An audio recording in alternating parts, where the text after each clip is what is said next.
နတ်တွေဟာအခုဒီပရဘဝတုတ်ဟောရမယ်ဆိုဆုရောက်လာကြတာကောသူတို့ကိုယ်တိုင်ကနာကျင်လို့လာတာဖះဟောမယ်လို့ပြောတာမဟုတ်ဘူးသူတို့ကိုယ်တိုင်ကဒီအကြောင်းကိုသိချင်မင်္ဂလာကိုတော့သိပြီပရဘဝဆိုတဲ့ပျက်စီးခြင်းအကြောင်းကိုငါတို့မသိသေးဘူးဘာတွေကြောင့်ပျက်စီးကြသလဲဒါလည်းသတိပြုရမှာပဲအကောင်းကိုသာသိဖို့မဟုတ်ဘူးအဆိုးကိုလည်းသိဖို့လိုသေးတယ်ဆိုပြီးတော့မြတ်စွာဘုရားစီစုဝေးရောက်ရှိလာကြတာဘလို့ဒီအောင်များတော့ဆိုရင်ခုနအဖျားလေးထောက်လို့တဲ့နေရာမှာ10ယောက်20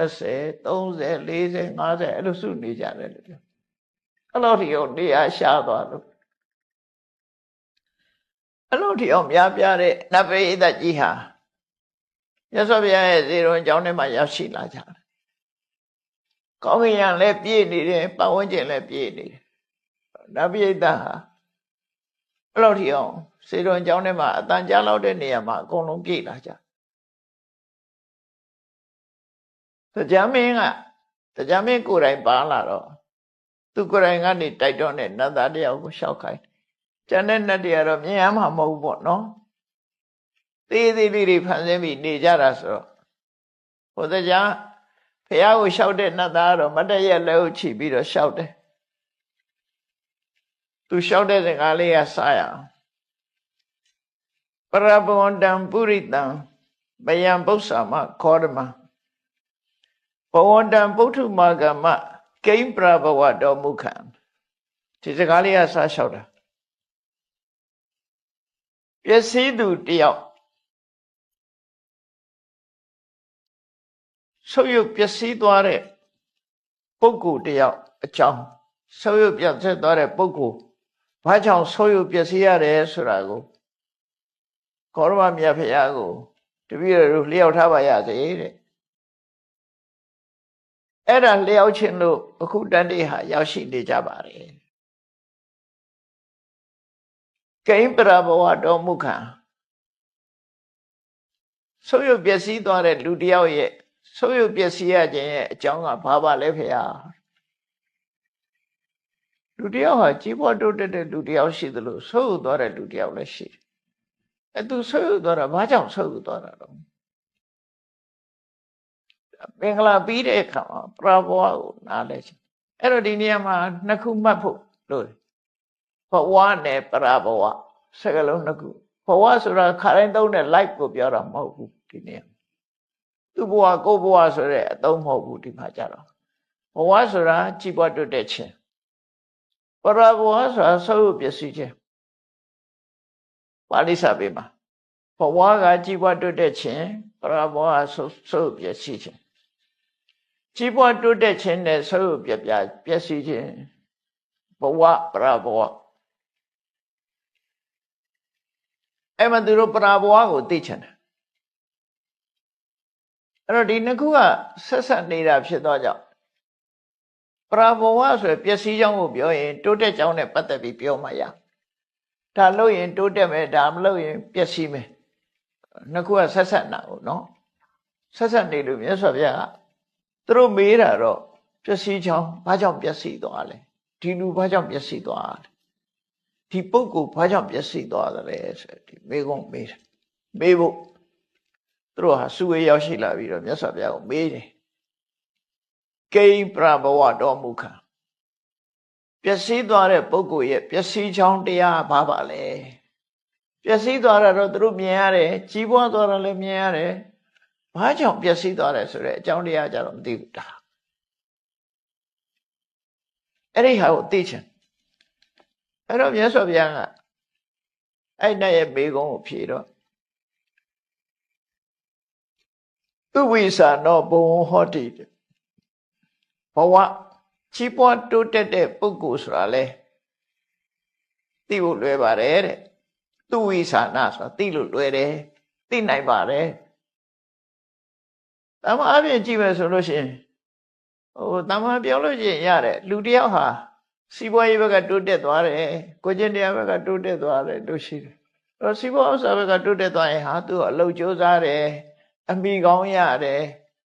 နော်ဝိကျေတနာတတ်နိုင်တဲ့ပုဂ္ဂိုလ်တွေကပံ့ပိုးကြတယ်တရားကောင်းရသွားတယ် စသဖြင့်သူ့လုပ်ငန်းတွေနဲ့ပတ်သက်ပြီးကြည့်ပြီးဟာဒီလူကတော့ကြီးပွားသွားချမ်းသာသွားတယ်ကြွယ်ဝသွားတယ်ဆိုတာသိတာတယ်လေသိတာထင်ရှားတယ်သူဝိစာနောဘဝံဟောတိကြီးပွားတိုးတက်တယ်ဆိုတဲ့ပုဂ္ဂိုလ်ဟာလေသိတာပါတယ်တဲ့သိနိုင်ပါတယ်သူဝိစာနောပရာဘောဆိုရပြတ်သားသွားတယ်ဆိုတာလေသိတာပါတယ်တဲ့ဒါလေးနဲ့စတာမြတ်စွာဘုရားနှစ်ခုစလုံးသိတာအဒီကောင်ကတော့မူရစေဝါတွေသုံးတယ်ရဲသေးတာတော့စားတယ်ကစားတယ်ပစံချမ်းသာရအနေတဖြည်းဖြည်းမွဲသွားတာအကုန်ကောက်ဆရာမရှိဘူးပစံချမ်းသာတော့လူတွေကသူ့မိတ်ဆွေဖွဲ့ကြသူ့ပေါင်းသင်းနေများတဖြည်းဖြည်းမွဲလိုက်သွားခွာသွားကြမရှိတော့ဂတိခေတ်မှလည်းရှိနိုင်တာဒါတွေကလေ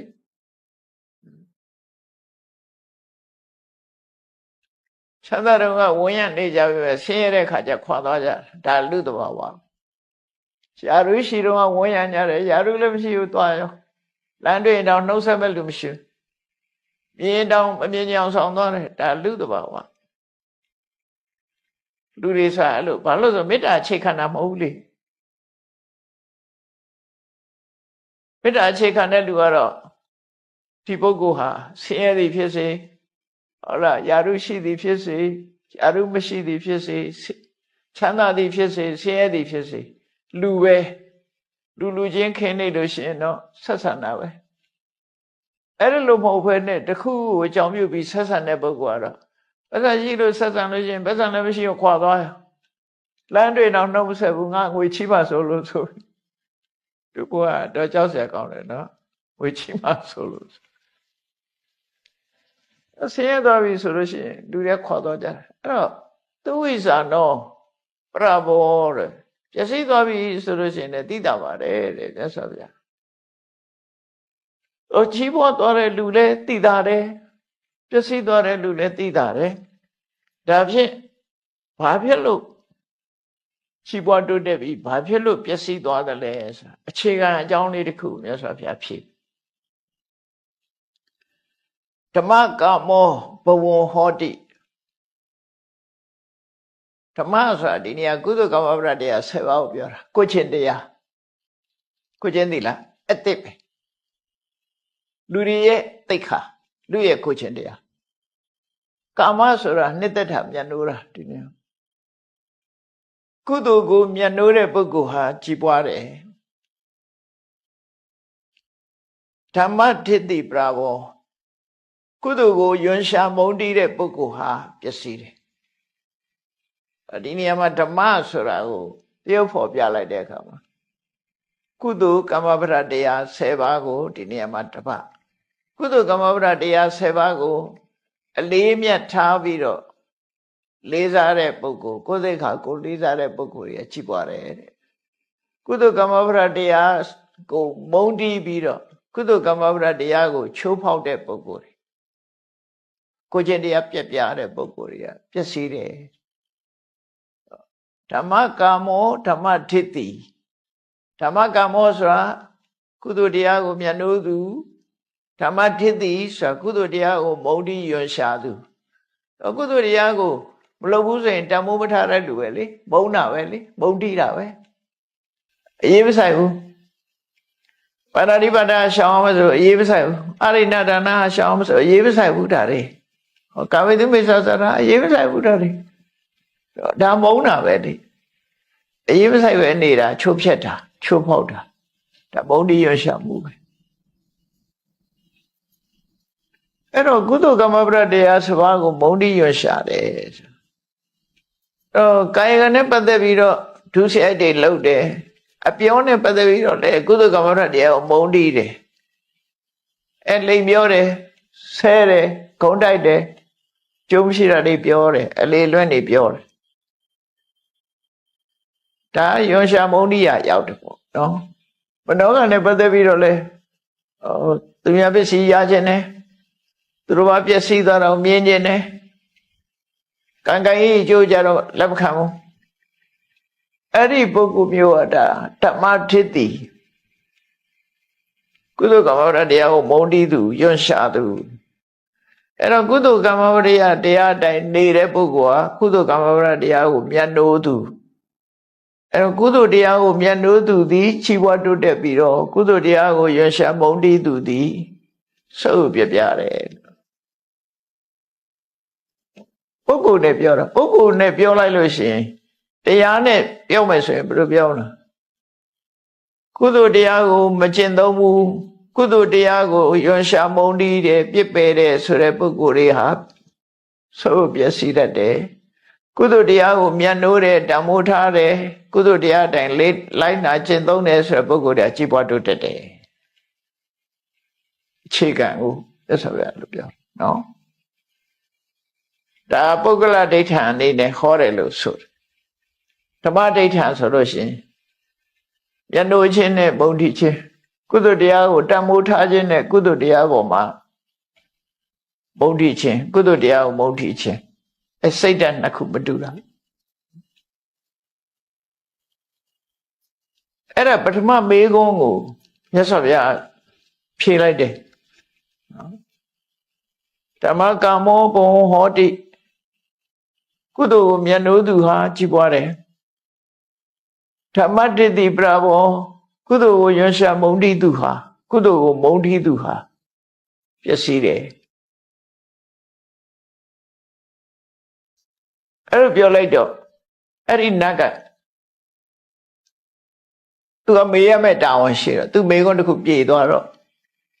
သူတလောင်းနဲ့မကျေနပ်သေးဘူးဆက်မေးဦးမှာတော့ဆက်မေးတော့ဒါအရှင်ဘုရားဖြေလို့အခြေခံကြကြတပည့်တော်မြတ်သိရပါပြီတဲ့ဒါကြောင့်ဒုတိယဘဂဝါပြုခိကိမ္ပရဘဝတော့မုခံနောက်ဒုတိယအခုပထမချက်ကိုတော့သိရတယ်နော်ကုသိုလ်ကိုမြတ်နိုးတဲ့ပုဂ္ဂိုလ်သည်ချီးပွားတယ်ဆိုတာသိရပြီကုသိုလ်ကိုမုန်းတီးတဲ့ပုဂ္ဂိုလ်ဟာပျက်စီးတယ်ဆိုတာသိရပြီဒီပထမအချက်ကိုသိရပြီဒုတိယအချက်ကိုမေးပြရစေအောင်နဲ့ဒုတိယဘဂဝါပြုခိဒုတိယအချက်ကိုမြတ်စွာဘုရားဖြေပါအောင်နဲ့ကိမ္ပရဘဝတော်မူခံ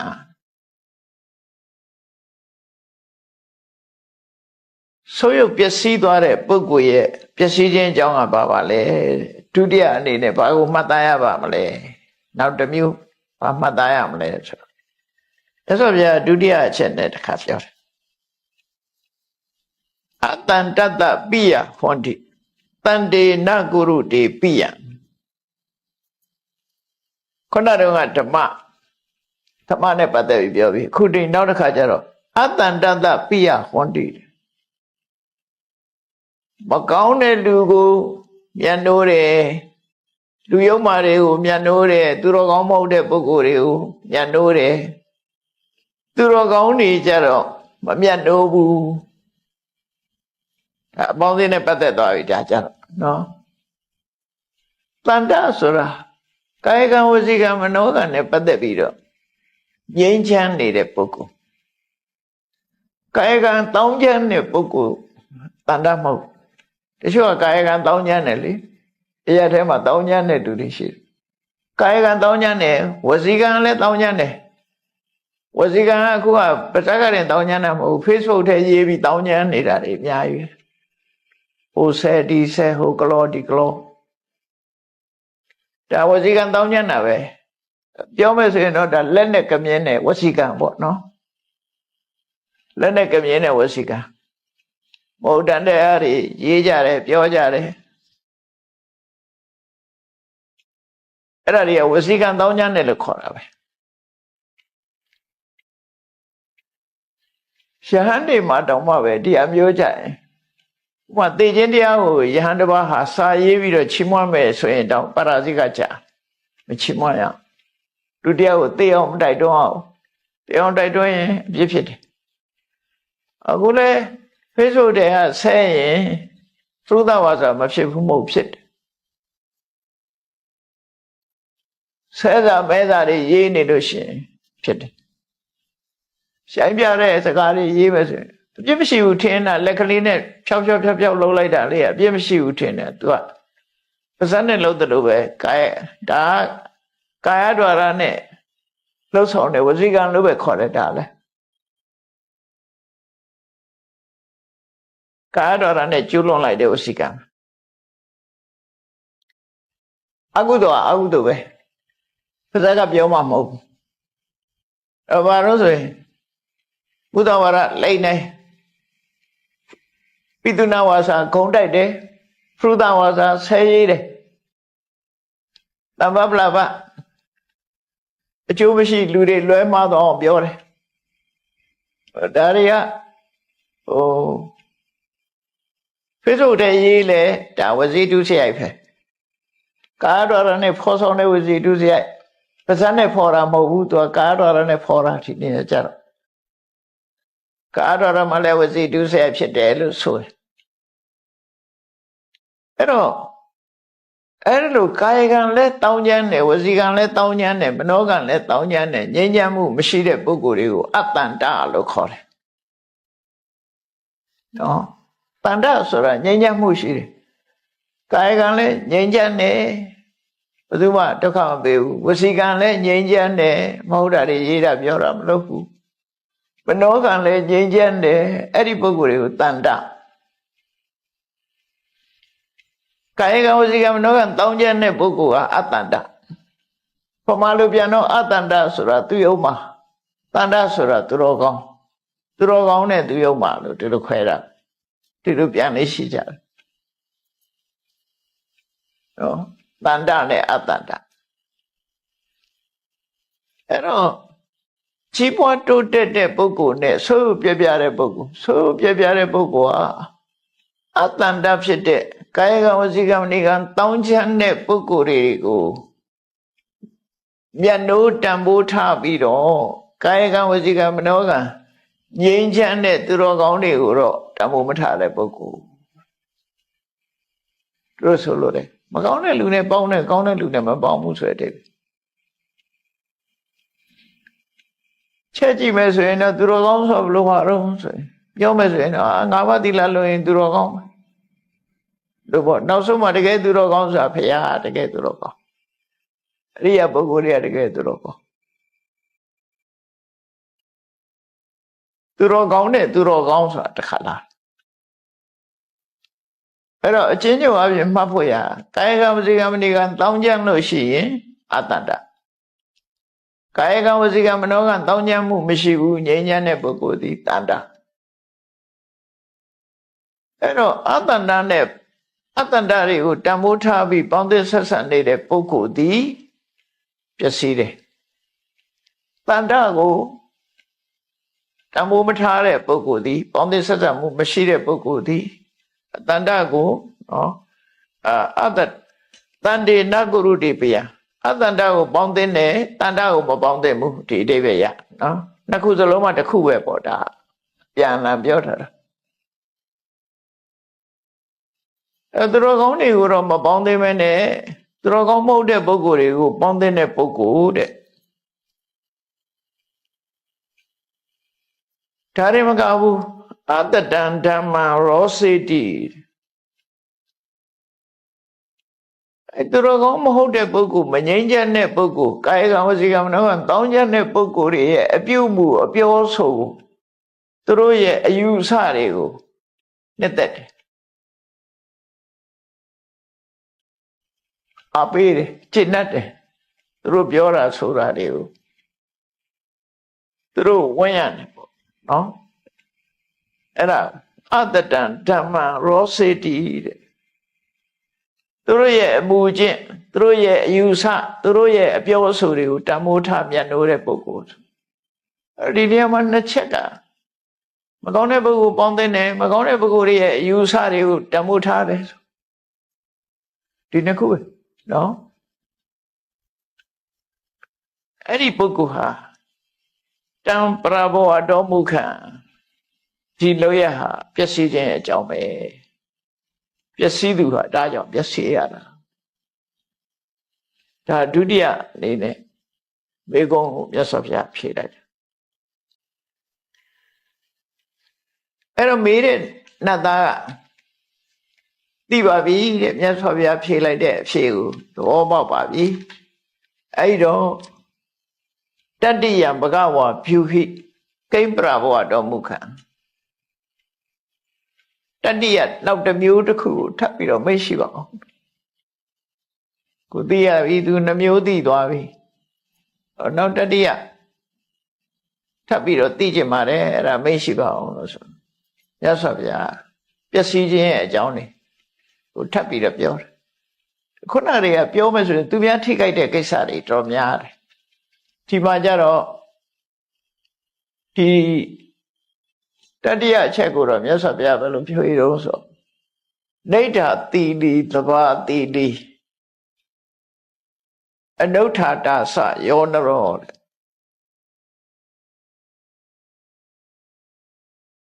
နိဋ္ဌာတိလိဆိုအိမ်မက်တယ်နေရာပဲဖြစ်ဖြစ်ငိုက်တာလုံးချိန်လဲငိုက်ယုံလဲငိုက်အိမ်လဲငိုက်အိမ်မက်တယ်လို့ပြောတာဗမာတွေမှာဆိုရင်အိမ်မက်တယ်ဘယ်နေရာရောက်ရောက်ငိုက်တယ်ကားပေါ်လဲငိုက်အလုပ်လုပ်ရင်လဲငိုက်တယ်လီဗီရှင်းကြည့်ရင်လဲငိုက်ပေါ့အဲ့ဒီနိဋ္ဌာတိလိအိမ်မက်တဲ့ပုဂ္ဂိုလ်ဟာလည်းပဲပျက်စီးနိုင်တယ်ပျက်စီးတယ်နောက်တစ်ခါသဘာတိလိအပေါင်းနဲ့အသင်းနဲ့ဟေလာဝါလာပြောနေရမှပြောတဲ့ပုဂ္ဂိုလ်မျိုးရှိတယ်သဘာတိလိဆိုတော့အပေါင်းအသင်းအဖွဲ့အစည်းနဲ့ဟေလာဝါလာတယောက်တည်းမနေတတ်ဘူးဟိုအိမ်လဲမယ်ဒီအိမ်လဲမယ်လူစုစုရှိတဲ့နေရာတိုင်းသူရောက်တယ်တယောက်တည်းမနေဘူးသူကတော့အိမ်မက်တာမဟုတ်ဘူးသူကတော့ဘာလို့ဆိုလူစုလူဝေးသွားပြီးတော့အပြောမက်တယ်ဟောအိမ်လဲတယ်အပြောမက်တယ်ဟိုလူတွေနဲ့စကားပြောဒီလူတွေနဲ့စကားပြောအချိန်ကုန်အဲ့လိုလုပ်တဲ့ပုဂ္ဂိုလ်မျိုးဟာလည်းပျက်စီးတယ်အနုဋ္ဌာတာစယောနရောလုပ်ငန်းကိစ္စတွေမှာတက်တက်ကြွကြွမရှိဘူးတို့တော့မဆိုနေဘယ်မှာပြီးအောင်မလုပ်နိုင်ဖိုင်လေးတစ်ဖိုင်ကိုဖတ်နေတာပြီးကုန်ပြီးတော့ဘယ်မှာလှန်လိုက်တာဖိုင်နေအစားတွေကိုလှန်ထားလိုက်ထားသွားလိုက်ကော်ဖီတောင်းလိုက်ဖိုင်နေရှိတဲ့စားလေးကိုရဲ့ပြီးအောင်မဖတ်နိုင်ဘူးအနုဋ္ဌာတလုပ်ငန်းကိုင်တာနှေးတယ်တို့ပေါ့ဒါယုံနေနဲ့ပတ်သက်ပြောတာတပြည့်အားလည်းဒီလိုရှိမှာပေါ့နော်အနုဋ္ဌာတစယောနရောတက်တက်ကြွကြွမရှိဘူးလှုပ်တဲ့အခါမှာမတက်ကြွအလတောကောရပညာနောအလတောဆိုတာပြင်းထူတဲ့လူပျက်စီးတယ်ကောရပညာနောဆိုတာသူကဘယ်ကိစ္စပဲဖြစ်ဖြစ်ထက်ကနေဆိုစိတ်တိုးတယ်စိတ်ဆိုးတယ်စိတ်တိုးခြင်းဟာသူ့ရဲ့ဝါသနာပဲအဲ့လူတွေကပြောတယ်ချီးမွမ်းရင်တော့ဒီလူကစိတ်ဆက်တယ်လို့ပြောကဲကျင်တော့စိတ်တိုးတယ်ထက်ကနေရှိဒေါသထွက်တယ်အပြောမခံအဆိုးမခံဒေါသထွက်တယ်ဘာမှပြောလို့မရဘူးမျက်နှာရက်လဲစူပုတ်သူမျက်နှာကြည့်လိုက်တာနဲ့ပဲကောဒရှင်တွေကသူများပေါ်မှာမကျေနပ်တဲ့ပုံစံမျိုးကြီးနဲ့အဲ့လိုနေတဲ့ပုဂ္ဂိုလ်တဲ့ကြည့်လိုက်မယ်ဆိုရင်ဒီမှာ၅မျိုးပေါင်းပြီးတော့ဖြေတာနော်အိမ်မက်တယ်တဲ့အပျော်ပါစကားတပြောပြောလှုပ်တာမက်တယ်လုံးလာဟိုရင်တက်တက်ကြွကြွမရှိဘူးအပြင်းထူတယ်စိတ်တိုတယ်အဲ့၅ခုအကောင်းကြီးပဲအရေးချင်းနေရတော့အဲ့ဒီပုဂ္ဂိုလ်မျိုးဟာတံပရဘဝတော်မူခံဒီပုဂ္ဂိုလ်ပျက်စီးခြင်းရဲ့အကြောင်းပဲကြီးပွားပျက်စီးသွားတယ်ဆိုတာဒါတွေရှိနေသူကြီးပွားမှာမဟုတ်ဘူးပျက်စီးသွားမှာပဲဆုတ်သွားမှာပဲအဲ့တော့အပြန်အားဖြင့်ပြောမယ်ဆိုလို့ရှိရင်နေနေရမယ်ဟိုလူဒီလူနဲ့ထိုင်ပြီးတော့စကားတပြောပြောမနေရဘူးကိုလိုရမယ်တက်တက်ကြွကြွကြိုးစားရမယ်အပြင်းမကြည့်ရဘူးစိတ်မတိုးရဘူးသိခံနိုင်ရမယ် သိရှိရမယ်အဲ့ဒါជីវတုတက်ခြင်းအကြောင်းပဲလို့အပြန်အားဖြင့်ဒီလိုသိရမယ်နော်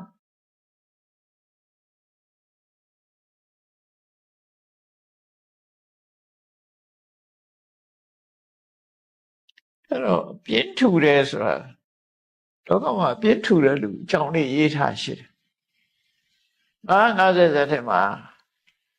ရာဇကုမ္မလို့လည်းခေါ်တယ်ကဇကုမ္မလို့လည်းခေါ်တယ်နာမည်နှမျိုးရှိတယ်တချို့စာမှုမှာကဇကုမ္မကဇဆိုတာဆင်ပေါ့နော်ရာဇကုမ္မလို့လည်းခေါ်တယ်အပြင်းမှာတော့ခင်းနေစံတော်ချိန်ဝင်မဲ့ခုချိန်သူက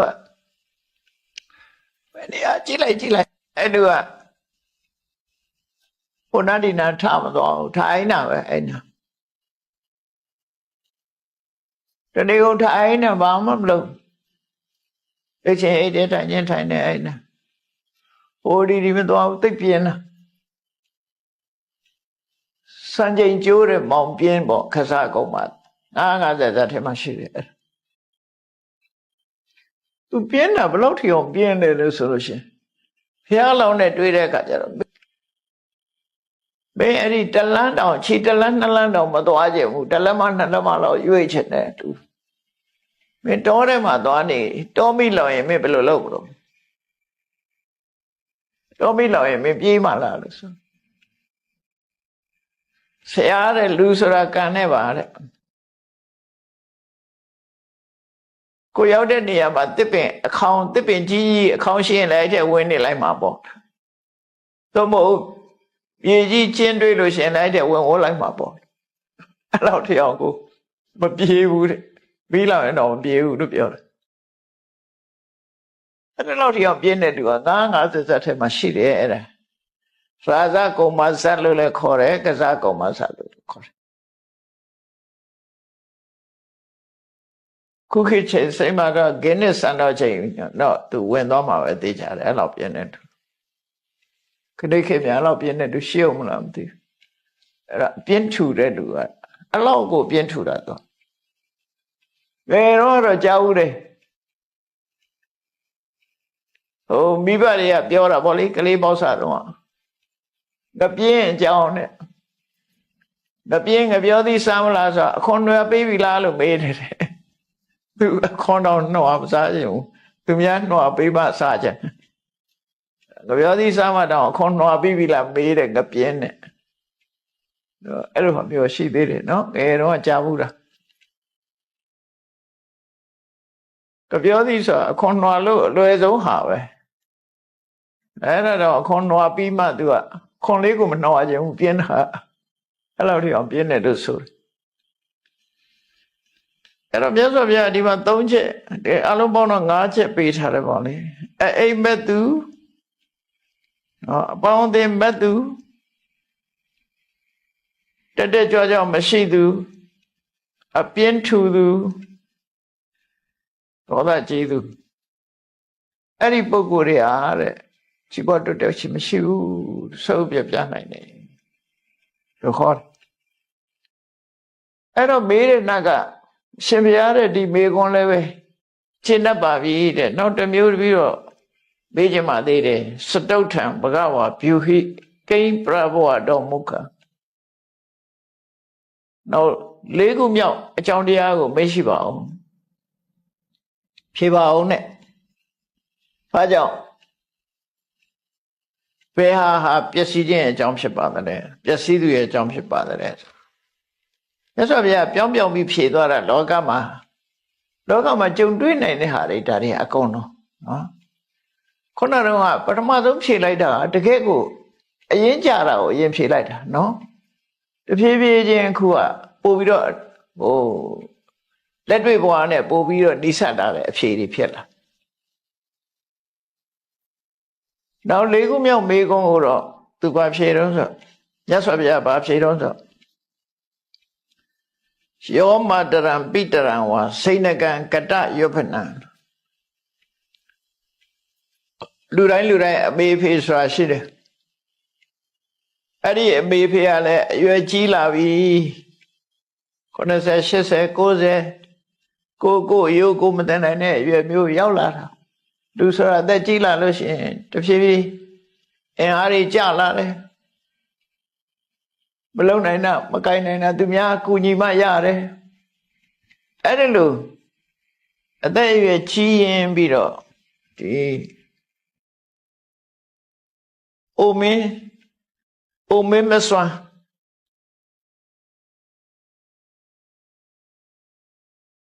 ိုမင်းမစွမ်းဖြစ်နေတဲ့အမေအဖေကိုတတ်နိုင်ရဲ့တန်းနဲ့မကြွေးမွေးပဲပြစ်ထားတဲ့သားသမီးပျက်စီးမယ်ခဏခေတ်မှာတော့တော်တော်တွေ့အတန်တရင်ကြလာเนาะဒါတွေတော့ကြောက်စရာ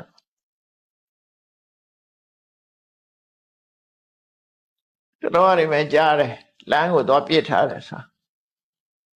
ခွာကြီးတယောက်ပြစ်ခါအဲ့ဒါလို့အိုမင်းမစွမ်းတဲ့မိဘတွေကိုမပြုစုချင်ပဲကိုတတ်နိုင်တဲ့နဲ့မပြုစုပဲနေတဲ့သားသမီးဟာပျက်စီးနိုင်တယ်ပျက်စီးနိုင်တယ်ဆိုတော့ဒီဘဝတွေမှာကိုကအမေကိုမပြုစုတဲ့ပုဂ္ဂိုလ်ဟာကိုလည်းတနေ့ကျတော့ကြီးလာတဲ့အခါကျသူပြုစုမှလို့မရှိတော့အတုံးနဲ့ရတာအဲ့ဒါသေးချာပေါ့ပဲအဲ့ဒါနောက်ဘဝမကူဘူးအဲ့ဒီဟာကိုကအမေဖေကိုတရိုးတသေးပြုစုလာတဲ့ပုဂ္ဂိုလ်ကိုကြည့်ရင်လည်းပြုစုမဲ့လူတွေကိုပိုင်ဝိုင်းလေနေမှာပဲအမေဖေကိုပြုစုခဲ့လို့သူ့ကိုလည်းပြုစုကြတာအမေဖေကိုပြစ်ထားတဲ့ပုဂ္ဂိုလ်ဟာကိုအမေဖေဖြစ်လာတဲ့အခါကိုပြစ်ထားဒါဘဝမကူဒီတိုင်းပဲဖြစ်တယ်ဒီဘဝမှာလည်းမကြုံတွေ့ရတတ်တယ်အဲ့ဒါအဲ့တော့မြတ်စွာဘုရားကမင်္ဂလာတုတ်ပါဆိုရင်မာတာပိတုဥပဋ္ဌာဏဆိုပြီးတော့ဟောတယ်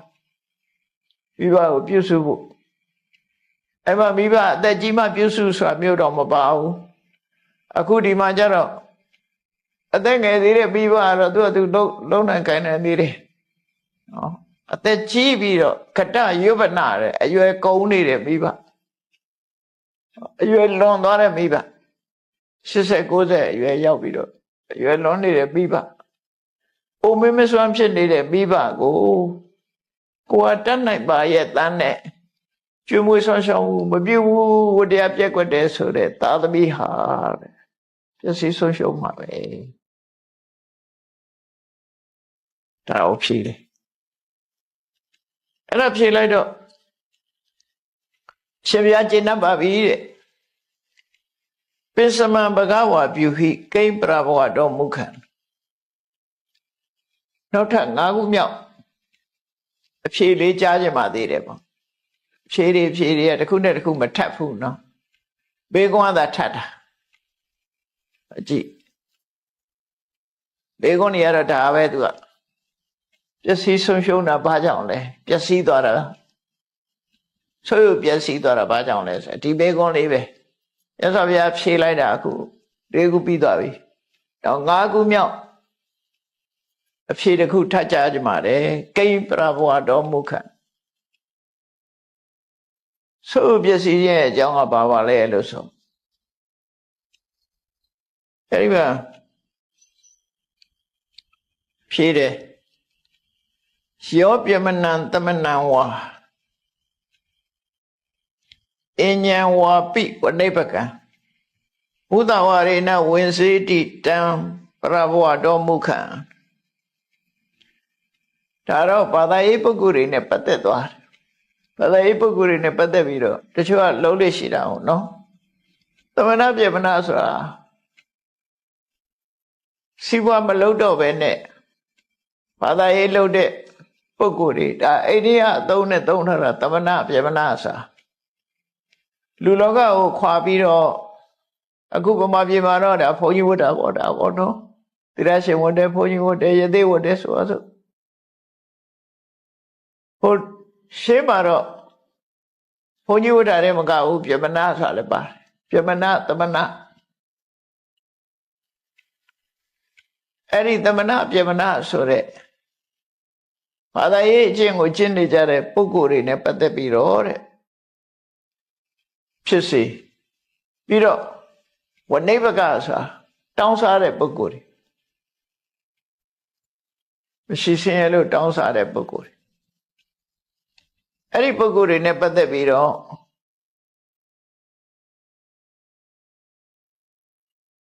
လာခဲ့လှူပါမယ်တို့ကျင်နာရှိပြောပါဘယ်တော့လှူပါမယ်ဆိုပြီးတော့လူကြားထဲမှာတော့ကြားကောင်းအောင်လူလုံးတတ်တယ်တချို့လဲနော်တို့ရရှိပြောပါချိန်မျိုးတို့ရရှိပြောပါလှူပါမယ်လို့တို့ရရှိတောင်းပါပြောပါလှူပါမယ်ဆိုပြီးတော့ဖိတ်ကြားလာခဲ့အဲ့ဒီဖိတ်ကြားထားတဲ့ပုဂ္ဂိုလ်တွေကိုပြောတဲ့အတိုင်းမလုပ်တာဒါလိန်နဲ့လို့ခေါ်တယ်ဒါမျိုးလည်းရှိတတ်တယ်နော်မလုပ်ပေးပဲဆိုမပေးဘူးပြီးတော့အဲ့ဒီလိုပုဂ္ဂိုလ်မျိုးဟာလည်းပျက်စီးတတ်တယ်ဒီဘဝတည်းလားဆိုမဟုတ်ဘူးပျက်စီးပုံပျက်စီးနည်းကိုမြတ်စွာဘုရားဟောထားတယ်ဝိနည်းစာသုတ်တံဆိုတာရှိတယ်အဲ့ဒါနဲ့ဆက်ဆက်ကြည့်ရဝိနည်းစာဆိုတာအယောင်းရောင်းဝယ်ဖောက်ကားမှု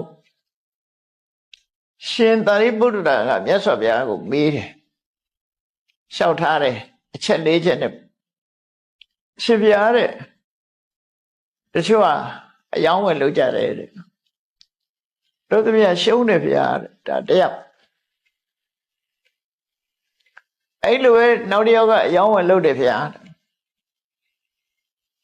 ထင်သလောက်မရဘူးဒါတယောက်